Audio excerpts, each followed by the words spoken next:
Designing a product in itself is a challenge. There are many steps that we take at Hatch-22 to ensure a successful product launch. But with the global pandemic that has clouded 2020, we have seen shifts in the way we interact with our clients. And even our own team. With design and product development being such a hands-on process, how do we maintain social distancing protocols and essentially do the job without being completely hands-on? We want to show you how our small yet mighty team of designers and engineers get it done. Join us for an inside look at our design process and see how we overcame the struggles of designing during a global pandemic. This is Hatch-22. Hatch-22 has since gotten a lot of messages on LinkedIn and some DMs even on Instagram on, hey, so like what is it that you guys do that made it so easy for us to transition from pre-pandemic to now this shelter-in-place, social distancing work style that, quite frankly, for Mike and myself and for our team, it hasn't changed too much. John and you and I both used to work for a CEO who was always working remotely, and I think by working with him, we were able to learn from examples and some of the tools that he used. When we found an aggregate in Hatch-22, using those same tools, we were able to apply those to our business and manage our teams ourselves. We would debate that you can actually still come up with great work, do great work for clients, and come up with solutions that are going to be just as good, if not better, than the ones that we would provide in a more traditional studio.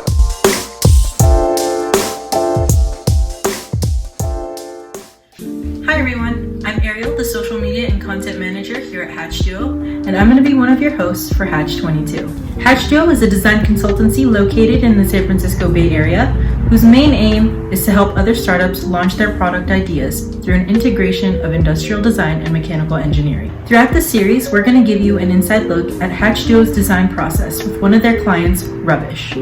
Obviously, there will always be challenges that arise within the product development process, and with the COVID-19 pandemic still in effect, this has changed the way Hatch-22 has had to interact with their team and their clients. And while they do prefer to be a little bit more hands-on with the process, digital communication tools or maintaining social distancing protocols when they are in the office have still allowed them to get the job done. So, with that said, I'm going to hand it over to John and Mike, the co-founders of Hatch-22, and Elena, Eamon, and Felipe, the co-founders of Rubbish, to introduce you guys to the mission at hand. Enjoy. A crucial part of the design process is to know who you're designing for. Meet Rubbish, a San Francisco-based startup aiming to use technology to understand litter trends. They're using a gamified process on their app to help clean up the areas around us. Rubbish came to Hatch-22 to execute strategic design improvements on their current pilot system, the Rubbish Beam. Hi, my name is Elena. I am the co-founder and chief operating officer at Rubbish. At Rubbish, our mission is to use collective community action to help our shared public spaces. Last year, we saw over 250,000 pieces of litter picked up through our platform. And in our pilot in San Francisco, there's an average of 30 to 50 cigarette butts on every single block. Last year, we worked with a company called Hey Social Good to determine that one cigarette butt is able to contaminate up to 1,000 liters of water. So really, by continuing to make cleaning up litter fun and easy, we are creating cleaner and healthier communities for ourselves, but also helping the environment in a much greater way. The Rubbish Beam and our data-driven approach is really the first step to change things on our streets right now, but also to impact generations to come. Hi, my name is John Tai. I'm the co-founder and principal industrial designer here at Hatch-22. Hi everyone, my name is Mike Yim and I'm one of the co-founders at Hatch-22. I primarily run the mechanical engineering team. With Rubbish, they're a unique company where it's all about the experience of picking up trash. It's almost like a Pokemon Go meets DoorDash kind of lift. Something we're familiar with, right? Yeah, and it brought Mike and I back to the roots of we met because we became friends because we were really into Pokemon Go, and I think they're combining really cool things like data, something that we already are very familiar with, which is like the phone and the apps, with something that seemingly feels, traditionally gross, which is trash, and turning it into this gamified experience. And I think that experience needs to be facilitated through hardware. And I think, after seeing, their picker-upper, I think they've done a good job of where they've gotten to right now. We really felt like we could take it to the next level, both in design, engineering, and just looking at the experience and designing the experience as well. Hi, my name is Eamon, and I'm the CEO and co-founder of Rubbish. Hey everyone, I'm Felipe, one of the co-founders of Rubbish and the lead hardware engineer, kind of in charge of getting the beam to where it is now. We met Hatch-22 at Startup Grind in February, and we were at Startup Grind both as an exhibitor and as a partner, so we wanted to minimize the litter footprint of the event, but also talk to investors, talk to other founders, and promote Rubbish and promote what we're doing. And sometimes you vibe well with a person. So after Startup Grind, Felipe ended up meeting up with John and Mike, and they had a really great time talking to each other. Values are really important to us, and making sure that people fundamentally get along and can have a conversation. It's one of the most important things. So after Felipe was like, hey, these guys know what they're doing, have done some exceptional stuff, but also are dope humans, and knowing that we needed a beam, we needed a commercialized product. Getting along and finding partners that are a good fit is really hard. So when you do, you kind of got to cling on to them.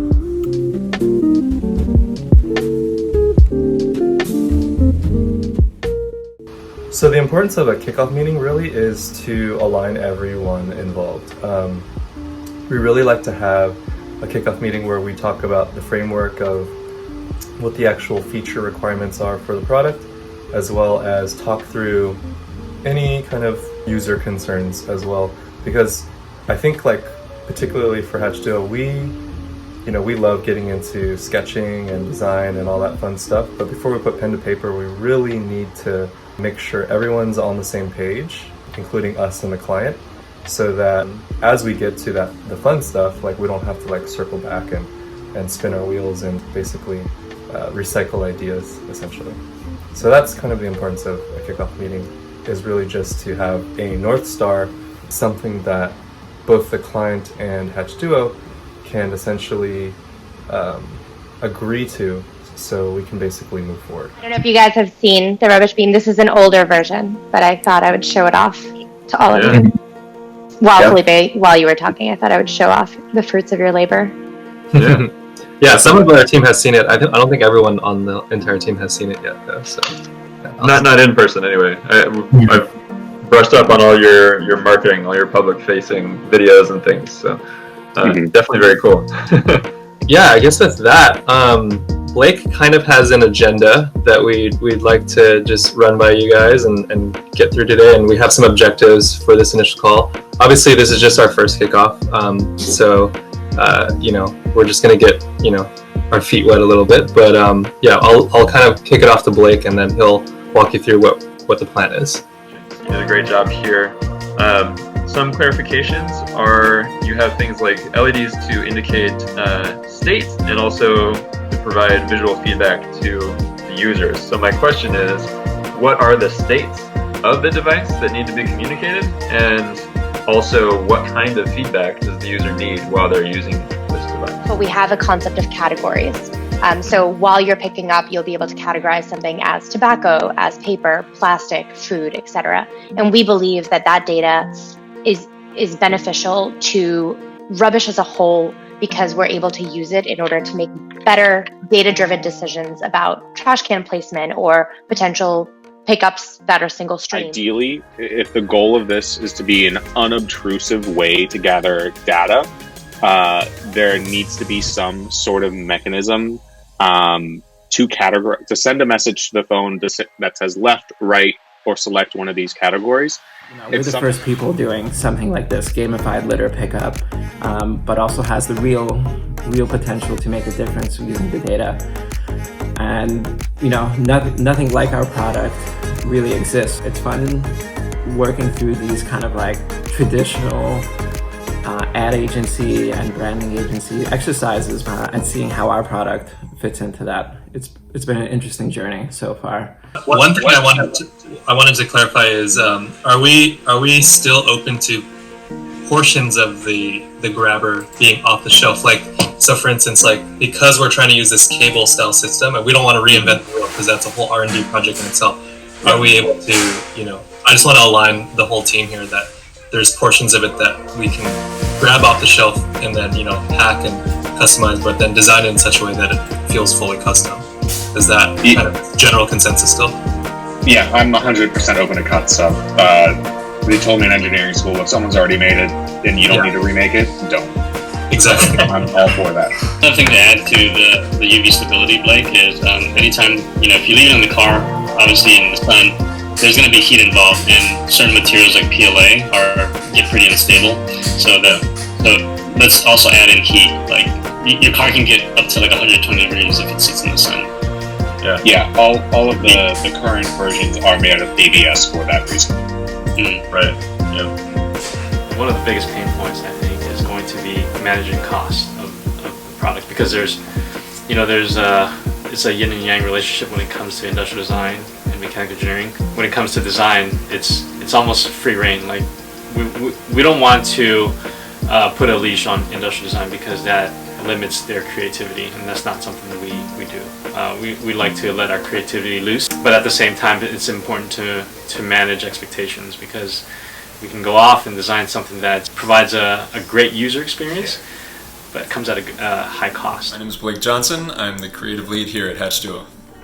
We just met with the Rubbish team. They really are definitely making a concerted effort to make trash pickup something that can actually be fun, an enjoyable experience. That's exactly what they should be aiming at, is, one, making it completely frictionless. There need to be absolutely no barriers, or as few barriers as possible to this activity, because if something's hard, people are less likely to do it, right? And then they also need to make it rewarding, right? Any habit-forming thing that you do needs to have an immediate positive response, right? If you want to create a habit, there needs to be positive feedback in order to sustain and perpetuate that habit. So I think they're right on track. They're going to be a lot of fun to design for. So this rubbish beam, despite being just a trash picker-upper, it's going to be a blast. Hello, my name is Peter. I'm an industrial designer at Hatch-22. Through some initial research and the kickoff meeting with Rubbish, our team discovered two main challenges that we face. The first challenge is, which will actually be a very fun challenge to work through, is going to be creating a fun experience around what could be seen as a mundane activity. We're excited to help Rubbish make trash pickup a fun and social experience. They're doing their best through the software and marketing side, and now we get to take part to come through for them in the hardware design side. Secondly, not over-designing is our challenge. We understand how picker-uppers work, and the timeline for trying to over-innovate is somewhat slim. This project will be very much about how we creatively and surgically make this a better product, as much as it is about creating a fun experience. We plan on tackling this challenge through targeted, very precise design for ergonomics and for interaction, without reinventing the whole cable system. This can be difficult, but we're going to enjoy doing it, I think. Hi, my name is Victoria Davila. I am with Hatch-22. I am one of the project managers with the engineering team. My initial thoughts after that kickoff meeting were that I'm just really excited to work for a company that is starting this movement that I can really get behind. One of the main things that I can think of that will play a huge part in our process is human factors. I think we will have to focus on creating a product that is intuitive, practical, and comfortable. I can see people wanting to take this on long walks with them, and then wanting it to be easy to access and easy to store and handle. What I'm most excited about, I think, is the aesthetics. I think it's going to be a really fun project to work on, and what I will strive for is to end up with a product that not only reflects Rubbish aesthetically, but also reflects what they're trying to do with the environment and the social impact that they're trying to have. From a more design standpoint, there's human ergonomics that we're heavily focused on because this is a handheld device. It's picking up a piece of garbage. Sometimes it could be a heavy glass bottle. It could be as small or light as a cigarette butt. And so there's these challenges that we have to overcome. In addition to that, there's the electronic hardware and mobile app integration, which we're not designing, but there's a user interface. We have to consider that, yeah, as part of the user experience. And I'm more interested in seeing, what happens with the data-driven analytics, because there's a lot of companies out there that are lacking in those regards. So we're excited to see where Rubbish takes the company. And there you have it. As you guys saw there's a lot of challenging yet fun aspects that both teams can't wait to explore together. Join us next time on Hatch-22 as Hatch-Duo begins phase 1 of the design process. Please like, comment, and subscribe if you like what you saw here, and make sure to turn notifications on so you can be alerted when the next episode drops. We'll see you guys next time.